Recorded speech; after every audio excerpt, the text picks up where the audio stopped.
You look at a publishing company and a writer royalty statement. You have mechanicals coming in from CDs and audio recordings. You got performance income coming in from ASCAP, BMI, and CSAC. You've got synchronization coming in from your song being used in commercials, motion pictures, television shows. You've got video royalties coming in, from video games, from exercise videos. From television episodes going to home video. So you've got all these various streams of income which are more traditional. The new media streams are basically ringtones, and cell phones are probably the main one, at least right now. Things are changing constantly. This is not a static field whatsoever. The principles remain the same. That certain uses, unless they're fair use, certain uses have to be compensated.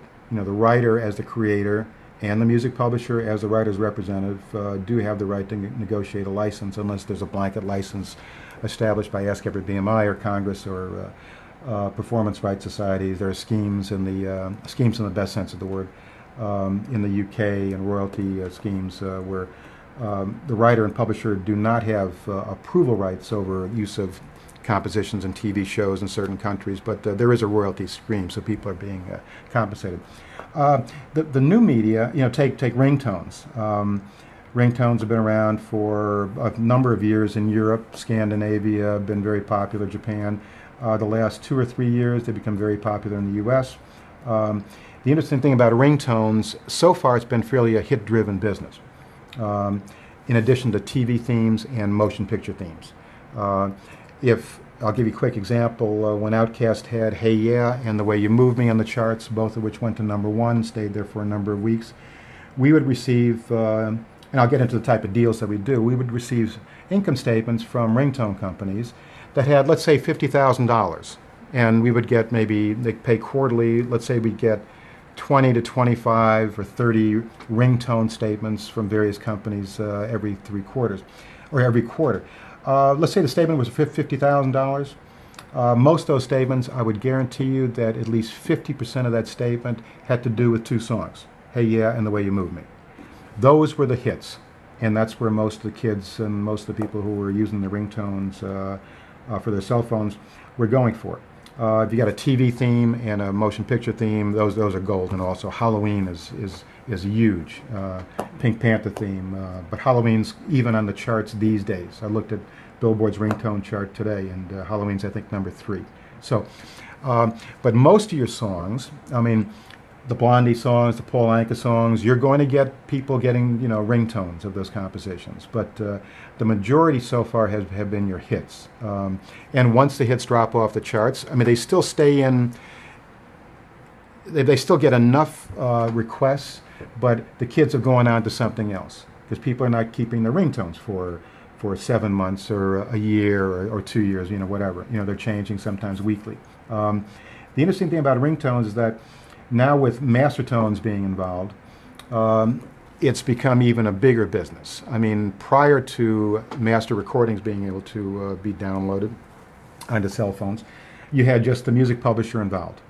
And the deals were very simple. Most of the companies came to us for about, it was the greater of 10% of the retail price to the consumer with a floor of 10 cents. So, quick example, if the ringtone sold for $1.99, 10% of $1.99 is 19.9 cents. So that's your royalty for one ringtone. Let's say the ringtone company gave the ringtone away or sold it for 50 cents to the customer. Obviously, 10% of 50 cents is only 5 cents. 10% of nothing is nothing. So you would go with the floor of 10 cents. So there would always be a payment made in the ringtone area. With the master tones, the minute the record companies came in, whereas the music publishers were charging 10%, 10 to 12%, the record companies came in and demanded 40%. So, which obviously hurt the profit margin for the ringtone companies. So the record companies were happy. I don't think anyone else was very happy with their price structure. But if you want a master ringtone, there's no other place you can go. There's no statutory scheme in the ringtone business.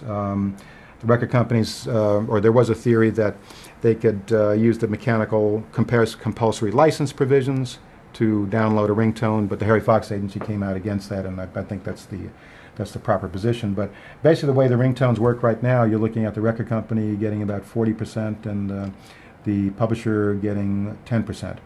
Publisher obviously shares that 10% with the songwriter, either on a 50-50 deal or a 75-25 deal, the writer getting 75%.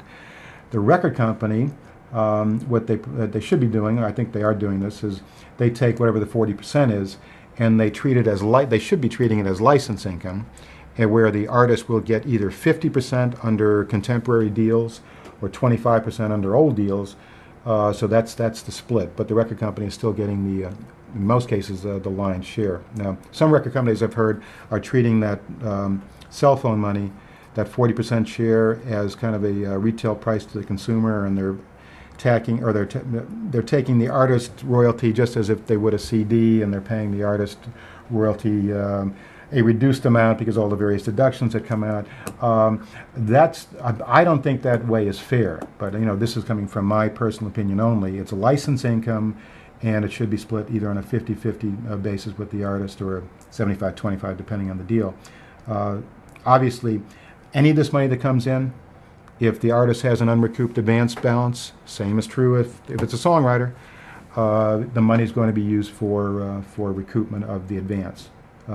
So recording artists, if they've got a $500,000 debit because of all the various albums that they made, which have not recouped, et cetera, because of recording costs and every other thing that they throw into those record contracts, your ringtone money you're never going to see it, other than it's going to help your unrecouped status, to make you make you more recouped. That's pretty much how the ringtone area works. It still is a substantial business.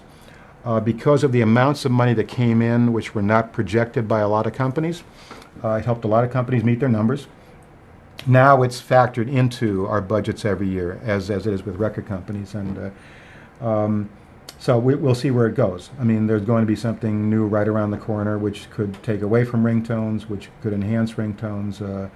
People are creating their own ringtones. There are programs out there where people can pretty much do what they want to do, but that's the illegal side of things, and we'll see where it goes. But so far, the ringtone business has been a pretty straightforward legal business. I think primarily because the phone companies are involved.